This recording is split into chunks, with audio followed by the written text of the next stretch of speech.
এখন তাহলে চলো আমরা একটা লাভ লোকসান আবন্টন হিসাব প্রস্তুত করি। এটা আমরা সরাসরি অঙ্ক করব না, আমরা দেখব লাভ লোকসান আবন্টন হিসাবে কি কি বিষয়গুলো অন্তর্ভুক্ত হয়।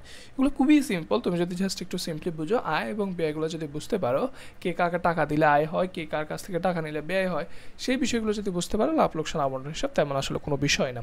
সেগুলো আমরা আজকে একটু দেখব যে কিভাবে তুমি একটা লাভ লোকসান আবন্টন হিসাব প্রস্তুত করতে পারো। দেখো, আমি তোমাদের কিন্তু এখানে বলছিলাম যে নেট লাভ আমরা যেটা বের করি, সেই নেট লাভে যেগুলা অসমন্বিত আয় এবং ব্যয় আছে সেগুলোকে আমরা কিন্তু অ্যাডজাস্ট করব, সেগুলোকেই যোগ করে দিব অথবা বিয়োগ করে দেব নেট লাভ থেকে। যেহেতু আমি নেট লাভের সাথে কাজটা করব, তাহলে প্রথমে আমার লাভ লোকসান আবন্টন হিসেবে কি আনতে হবে আমরা জানি, অবশ্যই নেট লাভটাকে আনতে হবে। দেখো, এই যে আমরা একটা নেট লাভ লোকসান আবন্টন হিসাব প্রস্তুত করার জন্য ঘর আঁকছি, এখানে দুইটা পার্ট আছে। একটা হচ্ছে ডেবিট পার্ট, এটা হচ্ছে ডেবিট পাশ, এখান থেকে এতটুকু পর্যন্ত এটা হচ্ছে ডেবিট পাশ, আর এই পাশটাকে বলা হচ্ছে ক্রেডিট পাশ। যেহেতু নেট লাভ একটা ক্রেডিট সাইডের এলিমেন্টস, অর্থাৎ নেট লাভ সবসময় আমরা ক্রেডিট পাশে লিখি, যেহেতু নেট লাভ হচ্ছে একটা মালিকানা সত্ত্ব, মালিকানা সবসময় ক্রেডিট পাশে হয়। সুতরাং আমরা প্রথমে লিখে ফেলবো নেট লাভ। এই নেট লাভটা আমরা এখানে লিখি, আমরা একটা আরবিট্রারি নাম্বার দিচ্ছি, ধরো নেট লাভ হচ্ছে আমার 1 লক্ষ টাকা।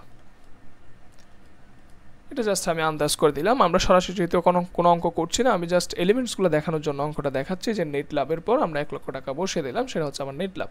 এখন নেট লাভের পর আরও কিছু এলিমেন্টস থাকতে পারে তোমার অঙ্কের মধ্যে, সেগুলো আমরা লিখবো।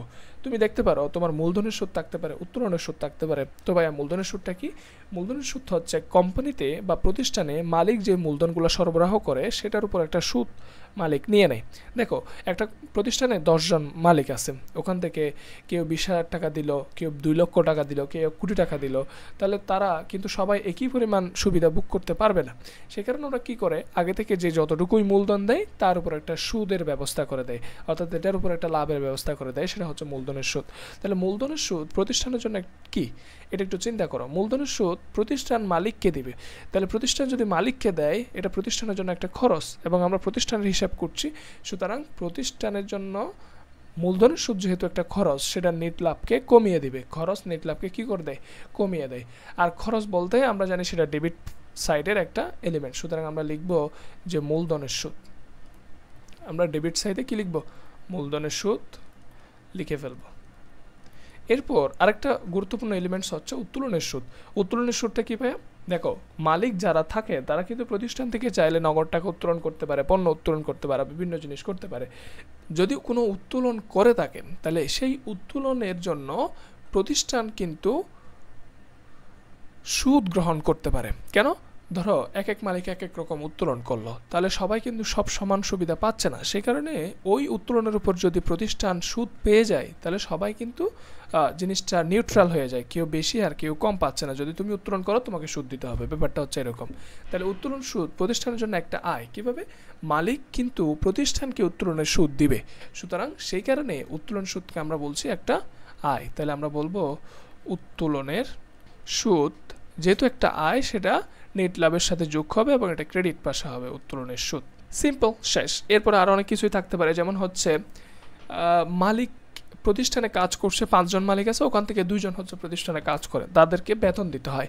এখন বেতন দেওয়ার জন্য সেটা এমন হইতে পারে যে বেতন দেওয়ার কথা ছিল, বেতনটা এখনও দেওয়া হয় নাই, এবং নেট লাভের সাথে সেটা বিয়োগও করা হয় নাই, যেহেতু বেতন একটা খরচ, নেট লাভ থেকে সেটা বাদ যাবে, যেটা আমরা আয় বিবরণীতে আনার কথা ছিল, সেটা হয়তো নাও হিসাব হইতে পারে। যদি সেরকম কোনো বেতন থাকে, আমরা সেটা খরচ হিসাবে ডেবিট পাশে লিখে ফেলবো।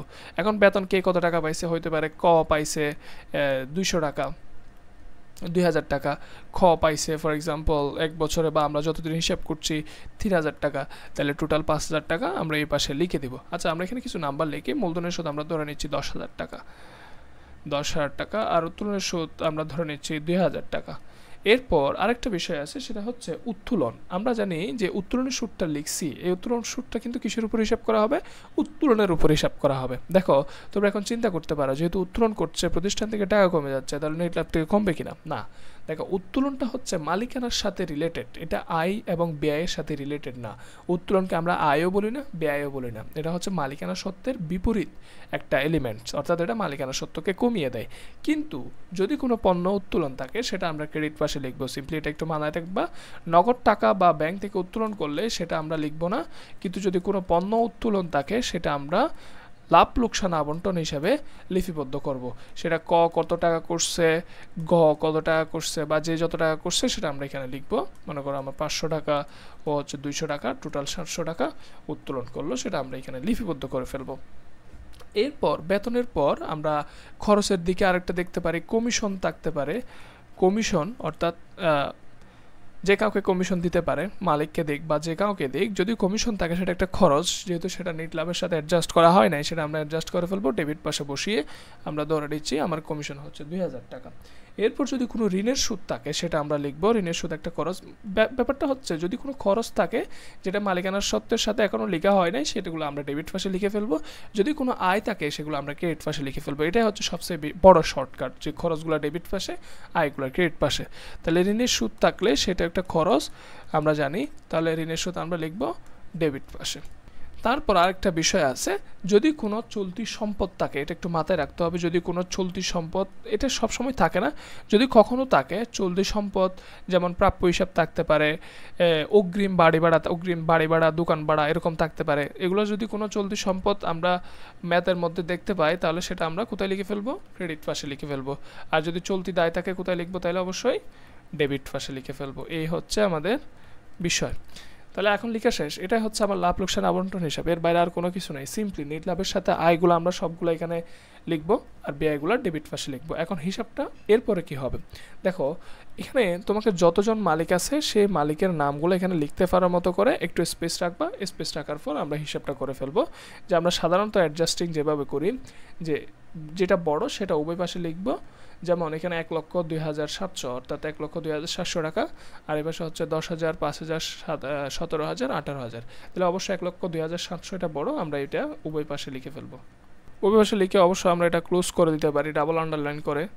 এরপর আমাদেরকে দেখতে হবে যে কত টাকা এই পাশে কম, যেহেতু 1,02,700 এবং এটা হচ্ছে 18,000, 1,02,700 থেকে 18,000 যদি আমরা মাইনাস করি, 84,700 সেটা হচ্ছে বন্টনযোগ্য মুনাফা। অর্থাৎ টোটাল যা লাভ হয়েছে, যেগুলো আমরা যোগ করে নিই, সেগুলো যোগ করার পর যা পাইছি ওখান থেকে খরচগুলো বাদ দেওয়ার পর যা থাকবে সেটা হচ্ছে আমার বন্টনযোগ্য মুনাফা। সেটাকে আমরা বলছি 84,700।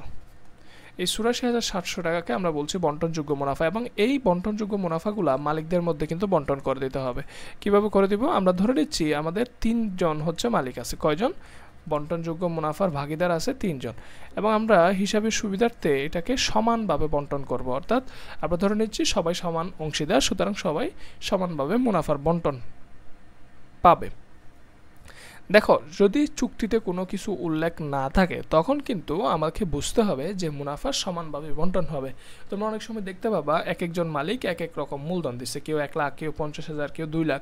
এখন তোমরা সেই হিসাবে মূলধন রেশিও অনুযায়ী হয়তো বন্টন করার জন্য একটু তোমাদের চিন্তা আসতে পারে যে যেহেতু মূলধন ও বেশি দিছে, ওকে লাভটা বেশি দিই না। যদি চুক্তিতে উল্লেখ না থাকে, কেউ মূলধন না দিলেও তাকে কিন্তু সমান মুনাফার ভাগ দিতে হবে। সেটা হচ্ছে অংশীদারি আইন অনুযায়ী নিয়ম। আবার আরেকটা বিষয় একটা মাথায় রাখবা, সেটা হচ্ছে যদি কখনো ঋণের সুদ উল্লেখ না থাকে, তাও কিন্তু তোমাকে 6% অবশ্যই ঋণের সুদ দিয়ে দিতে হবে, যদি ঋণ থাকে আর কি। যদি কোনো মালিক ব্যবসা প্রতিষ্ঠানে ঋণ দেয়, তাহলে তাকে অবশ্যই বার্ষিক 6% করে ঋণের সুদ দিয়ে দিতে হবে, ইভেন ইফ কোনো চুক্তিতে এরকম বিষয় উল্লেখ নাই। তো এখন আমরা বন্টনযোগ্য মুনাফা ভাগ করে ফেলি। দেখো, বন্টনযোগ্য মুনাফা যদি সমান হারে ভাগ করি, 84,700কে যদি আমরা 3 দিয়ে ভাগ করি, এটা হয় 28,233 টাকা মতো। তাহলে আমরা বলছি যে ক পাবে 28,233 টাকা, খ পাবে 28,233, গ পাবে 28,233। তাহলে টোটাল যোগ করলে দেখবে এটা কত হয়? 84,700 টাকা। এভাবে হচ্ছে আমরা লাভ লোকসান আবন্টন হিসাব প্রস্তুত করে ফেলবো।